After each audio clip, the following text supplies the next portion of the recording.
Hi fellow fairies and other magical folk, my name's Where I Wrote and welcome to my channel. So today I wanted to share some of my unpopular Winx opinions, takes or just things that I want to discuss about the show but that wouldn't really make sense for a whole video. And okay, so my first unpopular opinion is that Bloom's character design was kinda ruined from season 2 onwards. And you might be thinking, what the hell is this guy talking about? She looks the same, but you know, the thing is that Winx season 2 brought a slight art style change that made the drawings more polished and confirmed the Winx look, which I think made the show look better in all aspects, but in Bloom's hair. So the thing that really bugs me about this is that Bloom's season 1 hair was kind of a wolf cut, with lots of layers, really wild like Fire is. In season 2 they made her hair much more princessy-like, more like Flora's, with most of it being the same length and following a really big wave. And yeah, there are still some little differences, like Bloom still has a little bit more of layers and some spiky parts in her head, but they're still really similar, especially considering that they have almost the same bangs. So I think this was one of the first steps in the well-known hyperfeminization of every character that the Winx Club has gone through. With this hair, Bloom started looking much more like a Disney princess, and I don't really like it. I don't think it really suits her, and it kinda ruins her silhouette. Just look at the difference. In season 1, each girl had a really distinct silhouette, but after season 2 you could easily confuse Flora and Bloom by their shapes. The only thing that's positive about this change that I can think of is that the strands that fell on her chest used to look really bad, like Play-Doh bad. So now that problem is gone, even though I loved them when they were properly drawn.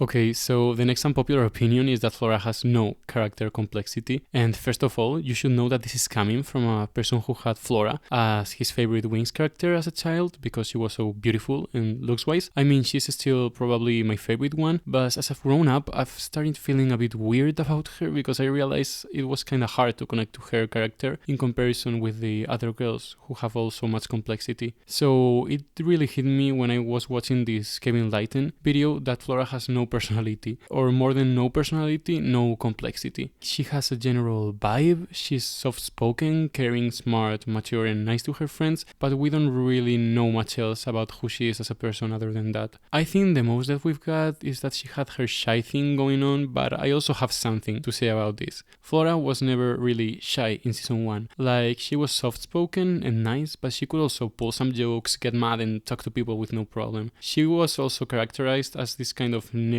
and smart girl, but from season 2 onwards it feels like they just made the entirety of her character revolve about being insecure and shy or just loving nature. This second part is especially bad after season 4, like her only defining trait becomes loving nature. But well, back to the point, I think what happened in season 2 is that they divided Flora's personality between her and Aisha. Like, if you think about it, many of the stronger Flora traits, like being kind of the assertive, confident, smart and mature girl, were given to Aisha, and she was left as this more shy, introverted girl, which she never really was. So I think what may have happened is that they exaggerated that part of her personality to make her more differentiated from Aisha. So my next unpopular opinion is that I don't really mind plot changes in the reboot. Me, as any other coherent Winx fan, I'm really disappointed with the reboot. I made a video about it, but there's some criticisms that I never really agreed with, and I think that is that people are too nitpicky about character and plot changes in the reboot. I understand why, because they're usually for the worse, but also I'm like, who cares that they mix season plots or stuff like that? We shouldn't care about the changes themselves like they're a bad thing. We should care about the overall quality, which is worse. If everything were the same as the original, it would just be so boring. For one, I like the concept of the TRIX starting in Alfia. I hope they do something with Cloud Tower, even if it's in ruins because it's so iconic, but I see studying next to Bloom opens everything up for better dynamics. Like, I actually don't like that they kept so many things from the original show and that they seem to stick to the original outline so much. I would hope for the future they make some more changes to make the story more interesting and original. Like, I just don't get the point of watching the exact same story again. And next opinion also about the reboot is that the original designs are also bad, guys. So I feel like in comparison with the horrible designs we've been getting, people have been retroactively praising the 2021 Magic Winx Season 9 outfits, and you know, I have talked about this in my other videos, so I don't want to repeat myself, but guys, this is just delusion talking. These are also bad. Like, they might be aesthetically better, especially Flora's one, which I think looks quite cute, but they're so boring and the illustrations themselves are just But like, look at these faces. They don't look cute, they don't look Winx, they don't bring anything new to the table. They're just a worse version of the originals. And I remember people didn't really love them back then when they were first seen. So I don't think we should act like having these would have saved the reboot just because what we got is worse. If the ones we have now are a 1 out of 10, these are a 3 at best. My next unpopular opinion is that the Winx are not based in celebrities. And I would really like to know what you guys think about this one, because I feel like this is accepted as one of the fundamental Winx lore facts, and is usually the bait for a lot of Winx viral posts, but I swear ever since I heard this for the first time some years ago, I've always felt like that's just bullshit, right? To me, this piece of lore has always felt off and like that couldn't possibly be true, but everyone just accepts it, and the only person that I've seen talk about it is Lisa Febral in a video, though I don't really remember which one. So I just wanted to check some dates and facts to show how this doesn't really make sense. From what I could find, this idea first originated from an Eugenio STRAFFI interview back from 2011, in which he said the following when asked about Winx. Yes, a product designed to make young girls identify with the protagonists, modeled on well-known characters, Bloom as Britney Spears, Stella on Cameron Diaz, Flora on Jennifer Lopez, Musa on Lucy Liu, Aisha on Beyoncé Knowles, and Tecna on Pink. Outlining their characters was fun. I thought back to the ways and behaviors of girls and women I had known. So, first of all, when this interview came out, it had already been like 10 years of the Winx franchise existing, so I find it really weird that only then this information was shared, if it's true. Also, from what Eugenio says, the girls' personalities were not modeled after these celebrities, so the extent to which they're based on them is kinda limited. Like, it almost seems like the only thing they have in common is their race, minus Tecna being pink, I guess, which is the only one of these that makes sense to me. I would also make a kinda delusional claim that Tecna might be based on Miranda from Sex and the City, which is a show that was actually popular at that time, and also, if you have watched it, you know the physical and personality similarities are there. Like, even if she wasn't based on her, I believe, or at least would like to believe, because I love Miranda, that some of her characters sipped into Tecna. Then, Bloom is said to be based on Eugenio STRAFFI's wife Joanne Lee and other women from his life. So I gotta ask, what the hell does Bloom have in common with Britney Spears? She's literally a redhead. I can maybe see the similarities in the girl next door thing, but honestly not really that much. I don't see how they share anything in common, honestly. The only other one apart from Tecna that I can kinda see it for is Stella being based on Cameron Diaz. They do look similar, though Stella's whole thing is being an Italian brown-eyed blonde girl, which is a different vibe, you know. But I also recall reading on the Winx wiki that Stella is based on Sailor Venus years ago, but I don't really know if this is correct information. It would make total sense though, since they share looks and a really big part of their personalities. Then there's Flora and J-Lo. She's just Latina, guys. Their presences have literally nothing to do with one another. They're actually the opposite. Like, J-Lo supposed to be this sex bomb, and Flora is just like this nice, calm, mom energy, soft girl. Also, Flora had her general vibe decided since the Magic Bloom pilot, and she had purple hair, so how do you explain that? It doesn't make sense. If she was based on J-Lo, she should have been looking like this from the beginning. Also, if they were to do this, it feels like it should be intentional, you know? So why is it that some of the girls' designs were finalized, so like allegedly already looking like those celebrities, and we have green hair Musa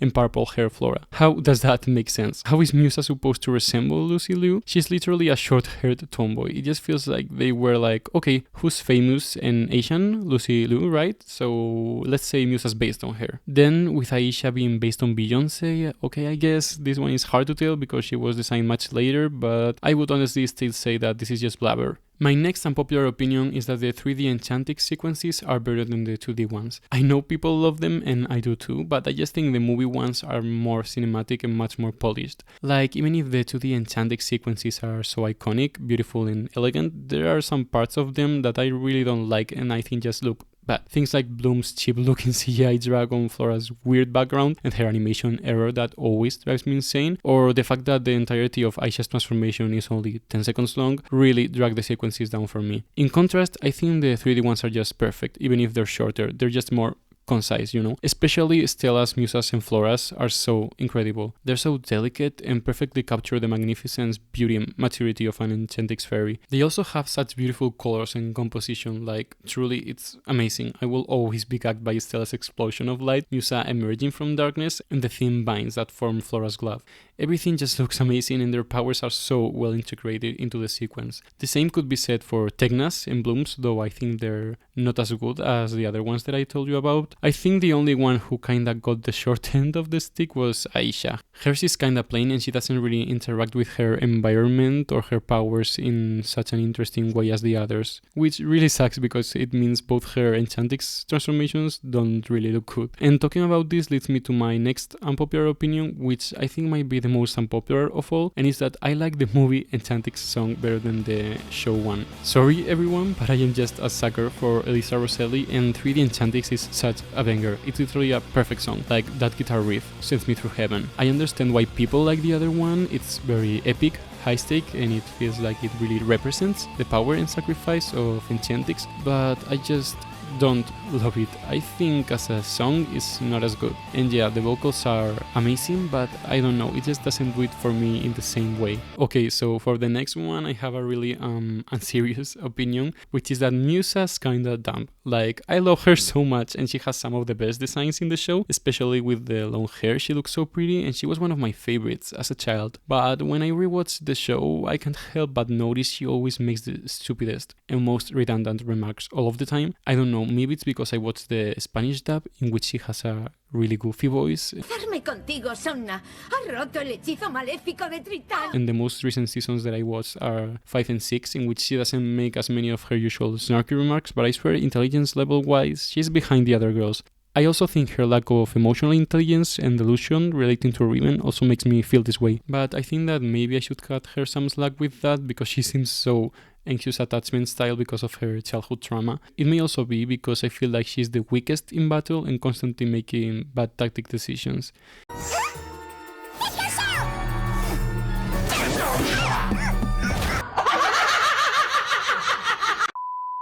And really, I find it to be strange that I feel this way about her, since I remember in season 1 she was characterized as being one of the girls with the best grades, and she does make smart, snarky remarks towards Stella in the early seasons, but I don't know, I can't help but feel like she's not the brightest apple in the bunch. I don't know if this is just a me thing, but now that I'm also talking about Musa, I would also like to say that I have a hard time thinking of her as the same character from season 3 onwards. Like, her vibe just changes so much with the hair change that even if she's written the same as ever, my brain just doesn't really process it. It may also be because her shift towards girliness doesn't really get explored in show.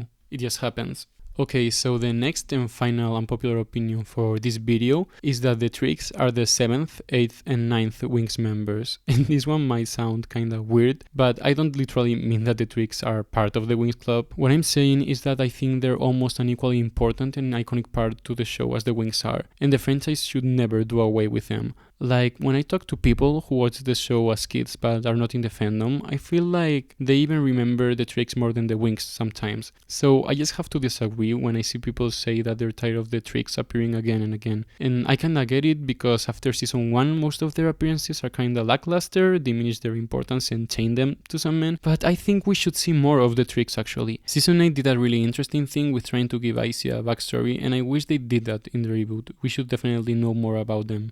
More WINX and TRIX interactions are actually the only part of the reboot that I'm low-key excited about. I think it would be excellent if we got an arc like the original season 1, where we slowly started shifting our vision of them from spooky mean girls to power-hungry entities of chaotic evil.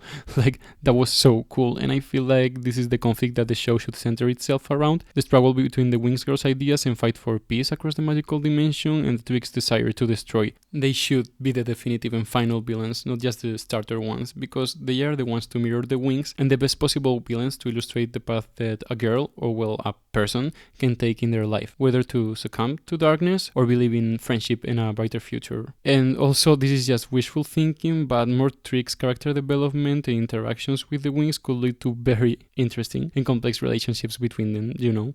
Like, let's just get rid of Sky, please. Relationships between girls will always be a lot deeper than with low IQ men.